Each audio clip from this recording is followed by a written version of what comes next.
गडचिरोली जिल्ह्यात माओवाद संपुष्टात आल्यानंतर पहिल्यांदा मुख्य सचिव यांनी सर्व अधिकाऱ्यांची बैठक घेतलेली आहे. त्यात CRPFचे अधिकारी असतील किंवा गडचिरोली पोलिसांचे असतील किंवा IG DIG असतील किंवा जिल्हाधिकारी असतील, मोठ्या संख्येत उपस्थित होते. सर, अनेक विषयांवर चर्चा झाली. तर गडचिरोली जिल्हा कशा प्रकारे विकासाकडे नेण्याचे प्रयत्न तुमचे सुरू आहेत? इनफॅक्ट जो आजची चर्चा होती, जॉईंट चर्चा, एकतर पोलिसिंगची दृष्टीने होती. गडचिरोली आणि गोंदियाचे काही पार्ट की पोलीसच्या आतापर्यंतचा रोल होता to fight the Naxal problem. आता ते गेले तर बाकी नवीन प्रकारची जो समस्या आहे, नॉर्मल पोलिसिंग वर्क आहे की त्यांच्यावर ट्रान्झिशन कसं करायचं. दुसरा बाकी सर्व जो डेव्हलपमेंट मशिनरी आहे, फॉरेस्टची असो की कृषीची असो की रेव्हेन्यू असो, एज्युकेशन, हेल्थ, की त्यांनी गावोगावी पोहोचला पाहिजे. ज्या गावी आधी पोहोचणं शक्य नव्हतं, चांगला संपर्क साधला पाहिजे. एक माहिती काढली पाहिजे की त्यांना बेसिक इन्फ्रास्ट्रक्चर काय हवं आहे आणि इंडिव्हिज्युअल वैयक्तिक लाभाची स्कीम कोणकोणती कमी राहिलो आम्ही त्यांच्यामध्ये, तर तो आता म्हणजे आपण we should come back to normal. त्या योजनेचा जास्तीत जास्त लाभ आपण पोहोचवला पाहिजे, वैयक्तिक योजनेचाही आणि बेसिक इन्फ्रास्ट्रक्चरचाही. सर, तुम्ही काल जवळपास 2.5-3 तास आढावा बैठक घेतली. त्यात एक शैक्षणिक मुद्दा जे आहे ते तुम्ही लावून धरला होता की ITI जे आहेत गडचिरोली जिल्ह्यात, तर कुठेतरी दुर्गम भागातील विद्यार्थ्यांना चांगला शिक्षण हवा, तर काय म्हणाल यावर? इनफॅक्ट 2-1 महिन्यापूर्वी जिल्हा परिषदच्या शाळेमधून 20-25 मुलीचे सिलेक्शन होऊन ते मुंबईची सहलीसाठी आले होते. तर संध्याकाळी 7-8 वाजता CO जिल्हा परिषद मला फोन केला की आपले मंत्रालय जवळच आहे, आपल्या घराजवळच आहे ते मुली, so can they come to chief secretary's house. त्याच्यात बिलकुल त्यांना पाठवा. तो 1-1.5 तास मी त्या 6वी, 7वी, 8वीच्या मुलीशी संवाद साधला. हे लक्षात इमिजिएटली येतो की they are very bright kids, खूप स्मार्ट मुली आहेत. त्यांना आपण अवसर दिला तर काही करू शकतो.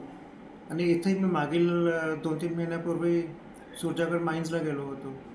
त्यांनी लोकल मुलीला ट्रेन करून 20-20 टनची ते JCB आणि मशीन्स ते मुली चालवतात. म्हणजे आपण ट्रेनिंग दिली तर हे काहीच काम करू शकतात. आणि आपण इथे गडचिरोली हेडक्वार्टरमध्ये टाटावाल्यांचा इन्स्टिट्यूट पाहिला, CIIT पाहिला, युनिव्हर्सिटीमध्ये गेलो. आपल्याला माहिती पडतो की जो लोकल मुली आहे ज्यांनी 12वीपर्यंत ग्रॅज्युएशन इथे केलं आहे, इवन तेही खूप स्मार्ट आहे आणि प्रतिभावान आहे.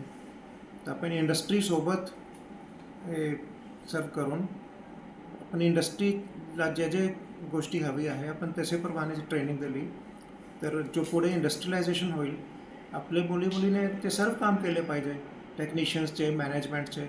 We don't want to see की गडचिरोलीचे मुली फक्त गार्ड वगैरेचं काम करतील. तेही नोकऱ्या आल्या पाहिजे, पण सिनियर नोकऱ्या आल्या पाहिजे.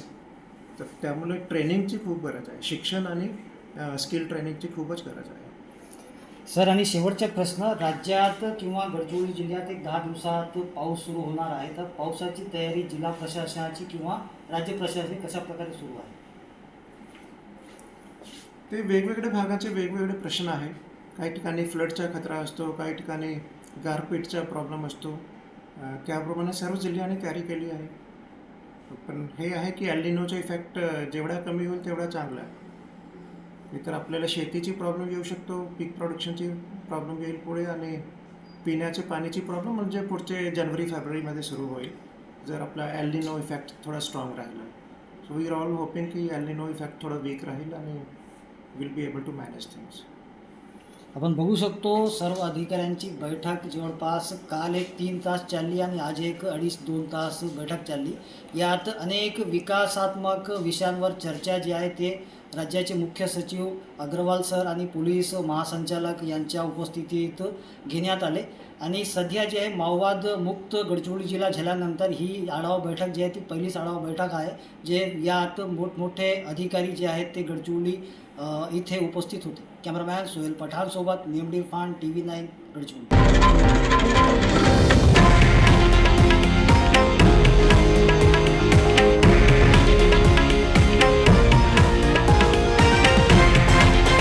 हे आहे देशातील नंबर 1 न्यूज नेटवर्क आणि आपण पाहत आहात TV9 मराठी, एकमेव.